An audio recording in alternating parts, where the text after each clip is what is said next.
여러분의 PC를 남몰래 조종하는 투명 악성 코드가 있다면 어떠시겠어요? 오늘 바로 그 보이지 않는 위협, 쉐이닝의 정체를 낱낱이 파헤쳐 보겠습니다. 자, 시작하기 전에 질문 하나 드릴게요. 내 컴퓨터에 파일 하나 남기지 않고 정말 아무런 흔적도 없이 시스템 전체를 장악하는 것. 이게 과연 가능할까요? 마치 유령처럼 말이죠. 네, 정답은 가능하다입니다. 그리고 그 유령의 이름이 바로 샤닝링이죠. 2015년에 처음 등장한 이 파워쉘 기반의 백두어는 파일 없는 공격이 얼마나 치명적인지를 제대로 보여주는 사례입니다. 지금부터 그 실체를 추적해 보겠습니다. 자, 그럼 지금부터 이 유령 같은 녀석이 남긴 아주 희미한 발자국을 따라가 보겠습니다. 마치 범죄 현장을 재구성하듯 총 4단계의 공격 시나리오를 정밀하게 분석해 보죠. 공격 로드맵은 이렇습니다. 처음엔 아주 평범한 이메일로 침투하고 시스템 깊숙한 곳에 자신을 설치합니다. 그리고는 백신을 비웃기라도 하듯 실행된 다음 마지막으로 공격자의 명령을 기다리는 꼭두각시가 되는 거죠. 이 4단계를 따라가면 쉐닝랭의 모든 비밀이 풀립니다. 모든 건 apply form.docm처럼 입사 지원서 같은 파일이 첨부된 피싱 이메일 한 통에서 시작됩니다. 이걸 무심코 열면 바로 update.vbs라는 스크립트가 만들어지고요. 이게 또 어디에 숨냐면 %appdate/local/microsoft/windows라는 이름만 봐선 전혀 의심할 수 없는 폴더의 자리를 잡습니다.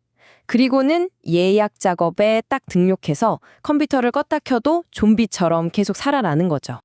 이제부터가 진짜입니다. 이 악성 코드가 얼마나 교활한지 보여주는 핵심, 바로 3단계에 걸친 난독화 과정인데요. 이 모든 복잡한 과정의 목표는 딱 하나, 백신의 감시망을 완벽하게 무력화시키기 위한 겁니다.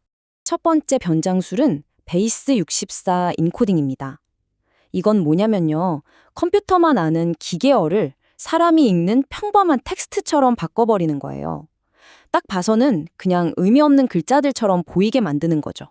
두 번째 변장은 Gzip 압축입니다. 텍스트처럼 위장한 코드를 이번엔 아주 작게 꾹꾹 눌러서 압축해버립니다. 그럼 파일 크기도 작아지고 누군가 분석하려고 열어봐도 내용 파악이 훨씬 더 힘들어지겠죠? 그리고 마지막, 이게 바로 활용점정입니다.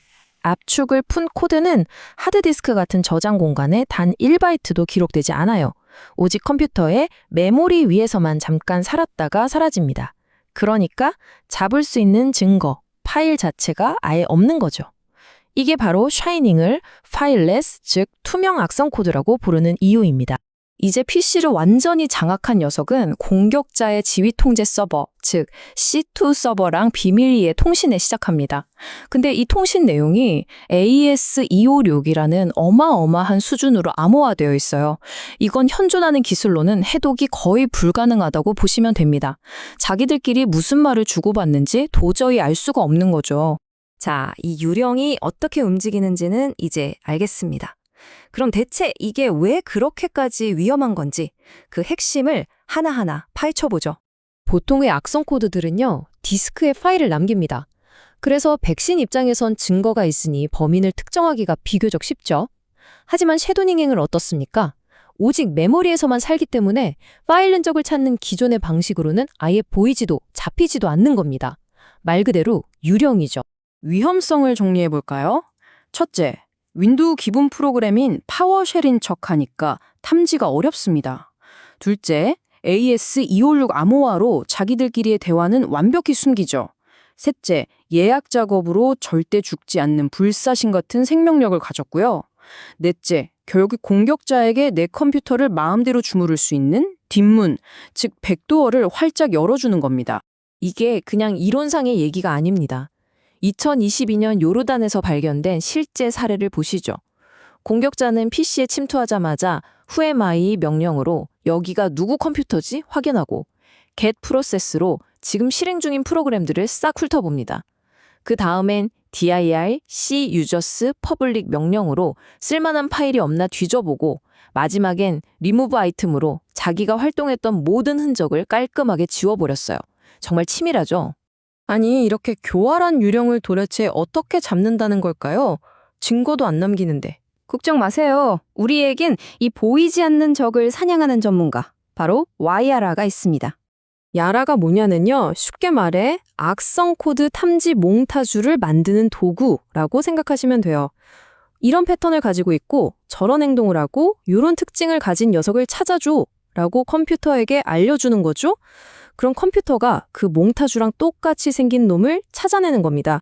자, 드디어 이 분석의 하이라이트입니다.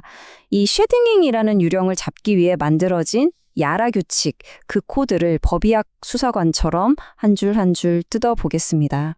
화면에 보이는 게 바로 그 규칙인데요. 여기서 진짜 핵심은 맨 마지막 줄에 있는 조건문입니다. 파일 사이즈 less than 20MB and all of them. 파일 크기가 20MB보다 작으면서 위에 있는 특징들을 모두 가지고 있어야 한다는 뜻이죠. 이게 어떻게 완벽한 덫이 되는지 지금부터 알려드릴게요. 첫 번째 몽타주 특징은 from base 64 string이라는 문자열입니다. 야라는 이 단어를 찾아요. 이게 발견됐다는 건 이 녀석이 베이스 64로 위장했던 코드를 지금 풀려고 하는구나 라는 첫 번째 증거가 되는 거죠. 두 번째 특징은 I/O 메모리 스트림입니다. 이건 정말 결정적인 증거, 스모킹건이에요. 왜냐? 나는 지금 디스크가 아니라 메모리에 직접 뭔가를 쓰고 있어 라고 스스로 고백하는 셈이거든요. 파일리스 악성 코드의 가장 강력한 증거죠. 그리고 마지막 세 번째 특징, IO.compression.주집 스트림. 이 단어가 보이면 주집으로 꽁꽁 숨겨뒀던 진짜 공격 코드를 실행 직전에 풀고 있구나 라는 걸 알 수 있는 겁니다. 자, 이제 퍼즐이 다 맞춰졌습니다. 이 세 가지 특징, 즉 베이스 64를 풀고 메모리에 직접 쓰고 G집 압축을 푸는 이 세 가지 행동이 20MB도 안 되는 아주 작은 파일 안에서 동시에 일어난다? 이건 정상적인 프로그램일 리가 없죠. 야라는 이걸 보고 유죄를 선언하며 셔닝링을 정확하게 잡아내는 겁니다. 정말 기가 막힌 논리죠. 오늘 저희가 준비한 내용은 여기까지입니다. 이 분석이 유용하셨다면 구독과 좋아요 꼭 좀 부탁드릴게요. 여러분의 그 클릭 한 번이 저희가 계속해서 이런 콘텐츠를 만드는데 정말 큰 힘이 되거든요. 그럼 다음 시간에 더 흥미로운 주제로 찾아뵙겠습니다. 감사합니다.